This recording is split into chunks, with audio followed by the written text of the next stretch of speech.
꽃씨는요, 일단 계절의 변화를 생각하면서 한번 볼게요. 가을날, 지금 현재 가을입니다.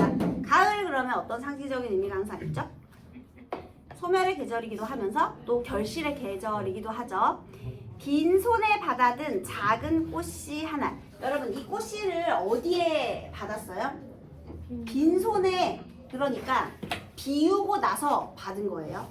받은 것도 있고 꽃씨도 받은 게 아니라 지금은 아무것도 없는 이 빈손에 받아든 작은 꽃씨 하나. 자, 우리 중심 소재는 작은 꽃씨 하나를 드리겠습니다.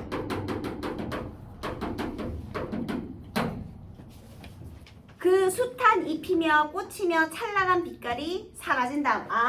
그러면 그 숱한 잎이나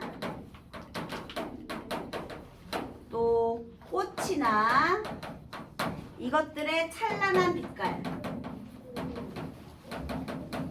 이것은 전부 다 여름에 있었던 것들이겠죠?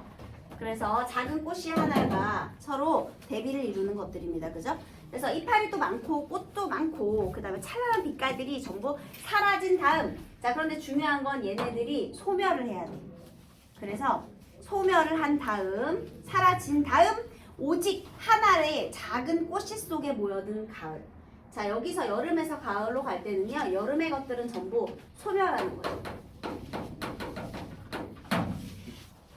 그래서 빛나는 여름의 오후, 핏빛 꽃들의 몸부림이며 뜨거운 노을의 입김이 여물어 하나의 무게로 만져지는 것일까? 다시요, 또 여름에는 뭐가 있었대요? 핏빛 꽃들. 자, 이 꽃은 어떤 꽃들이에요?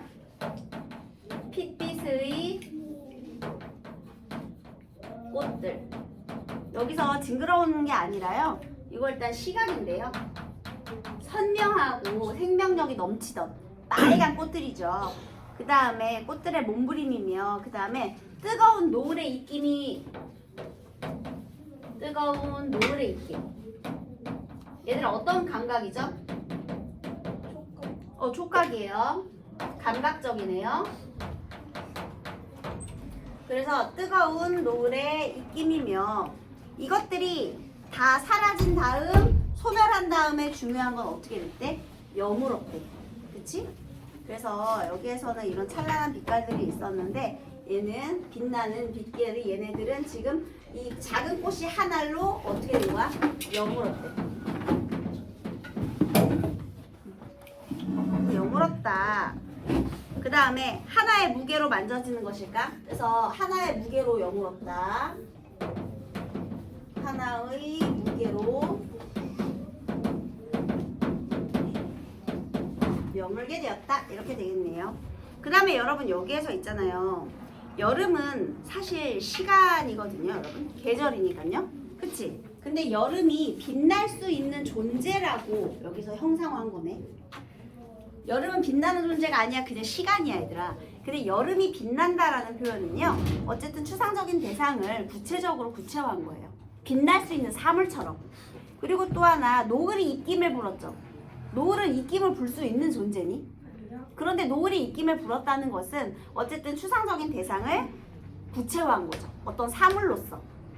선생님이 지금 이 얘기 왜 하냐면요, 여러분들 여기 선택지에서요, 거기 2번 문제에서요, 2번의 1번 선택지에 A는 B와 달리 추상적 대상을 구체적인 형상을 지닌 존재로 표현하여 대상의 속성을 나타내고 있다라고 했는데요, A에서도요, 그 다음에 그 너가 비애잖아요. 그런데 너가 화살이거나 날지 않는 새 구체적인 사물로서 비애를, 추상적인 것을 구체화하는 장면이 있었고요. 여기 B에서도 마찬가지로 여름이 빛난다거나 아니면 노을이 입김을 분다거나 이런 것들도 추상적 관념의 구체화라고 해도 좋습니다, 여러분. 그래서 이건 달리가 틀린 거예요. 둘 다예요, 둘 다. 이해됐니? 네. 자, 그 다음 다시 돌아와서요, 2번 1번 맞는 거였고요. 그러니까 지금 가을은 어떻게 된 거야? 이게 여물었잖아요. 그러면 여물었다, 얘는 뭐야? 성숙하게 되었구나 라는 겁니다. 그 다음에 여러분, 여기서 숱이 많다, 뭔가 쭉쭉쭉 자랐잖아요. 여름은요, 그러면 쓸모없는 계절이냐? 아니요. 여름은 외적인 성장의 계절이에요. 얘네들이 이렇게 컸기 때문에 하나의 무게로 여물 수 있었던 거야. 가을은 내적인 성숙의 계절. 얘는 크기가 커지는 거죠. 이렇게. 자, 그래서 하나의 무게로 만져지는 것일까? 그래서 만물이 이렇게 다 성장하는구나. 성숙의 과정을 결국에는 이런 식으로 성숙의 과정을 설명하고 있구나. 우리가 알 수가 있어요. 그 다음 비의 껍질을 모아 불태워버리면 지금 얘네들이 비의 껍질이에요. 왜 비의 껍질이냐면 껍질로 사라져야 하기 때문에 비애라고 표현을 한 거예요. 하지만 그래야 뜰을 넓혀갈 수 있는 가을길이 되는 거예요. 그러면 뭐가 넓어졌겠니? 사실은 내 마음이 넓어진 거지. 그러니까 내적인 성숙을 의미하는 겁니다. 뜰이 넓어진 가을길이라는 건 내면이 성장했다 이런 뜻이에요. 그래서 비움으로써 오히려 성장한다 이런 의미를 드러내네요.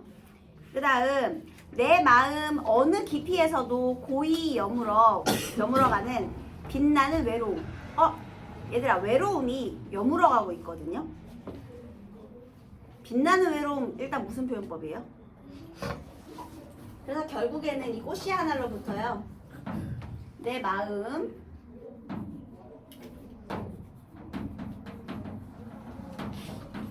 속에서도 외로움이 빛나는 외로움.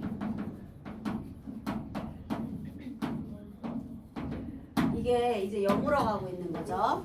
자, 빛나는 외로움, 빛나는데 외로워 말이 안 되잖아요. 그래서 얘는 역설이죠. 아까 전에 비의 껍질을 모두 태웠기 때문에 이렇게 표현을 한 겁니다. 그래서요, 내적인 성숙을 위한 요소이기 때문에 외로워도 얘 왜 외롭다고요, 여러분? 저렇게 많았는데 이제 하나로 다 줄어들었잖아. 그러니까 외롭지. 원래는 수많은 잎들도 있고 꽃들도 있고 찬란한 빛깔들이 여러 개가 같이 있었는데 그 모든 걸 모아 다는 하나로 바뀌었잖아요. 그러니까 외롭지. 하지만 그렇게 압축을 해야만 내가 성숙할 수 있는 거잖아. 그러니까 빛나게 되는 거야. 다시 이 빛나는 외로움이라는 것의 의미는요. 결국은 이 외로움이라는 것이 성숙을 위한 요소였다. 그래서 빛나는 외로움이에요. 여러분, 시련을 겪지 않고서 성장하는 사람은 없습니다. 공부를 하지 않고 성적이 오르기를 바라는 건 말도 안 되는 거예요. 고통을 겪어야 성숙할 수 있고 성장할 수 있는 겁니다. 그래서요, 이렇게 빛나는 외로움이라는 표현도 기억해 두시고, 오늘은 가을이죠. 한 알의 꽃씨를 골라 긴 기다림의 창가 화려한 어젯날의 대화를 묻는다. 자, 여기요, 긴 기다림이 또 필요하대요. 내가 여름에서 가을이 돼가지고 하나의 무게로 여물려면요, 또 뭐가 필요해? 기다림이 필요해요. 성숙을 위한 시간이 필요하고요. 갑자기 변태 과정으로 한 번에 뿅 하고 변하는 건 아니고 이렇게 성숙을 위한 기다림이 있어야 되고요. 그 다음에 화려한 어젯날, 여기 있죠. 여름이겠죠. 이 화려했던 이 여름날에 대화를 묻는다. 지금 뭐 하는 거예요? 오늘은 가을이잖아요. 이 작은 꽃이 하나를 피워내기 위한 얘네들의 대화를 묻는다. 과거를 성찰하는 거죠. 과거를 성찰하면서 나의 성장을 기다리는 거예요. 얘들아 있잖아. 내가 어떻게 성장을 했다라 그러면 하늘에서 뚝 떨어져서 성장하는 게 아니지. 내가 지내온 시간들과 나의 과거가 지금 현재 나를 만드는 거잖아요. 얘가 가을에 꽃이 하나리 갑자기 어디서 하늘에서 뚝 떨어진 게 아니에요. 여름에 이런 것들을 거쳤기 때문에 얘가 이게 된 거야. 그러니까 화려한 어젯날의 대화를 묻는다는 건 자신의 과거를 돌아보고 과거를 성찰함으로써 결국 내적인 성숙을 이루겠다 이런 뜻입니다. 과거 없는 성장이라는 건 없잖아요, 여러분. 그렇죠? 그래서 그런 내용이고요. 그 다음에 어제가 화려했다라고 했죠.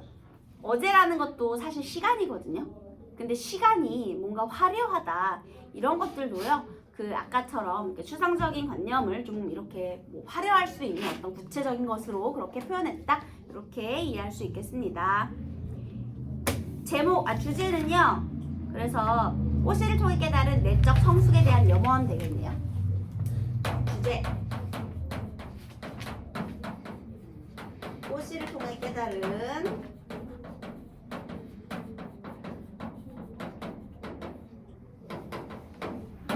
내적 성숙? 나에 대한 영혼.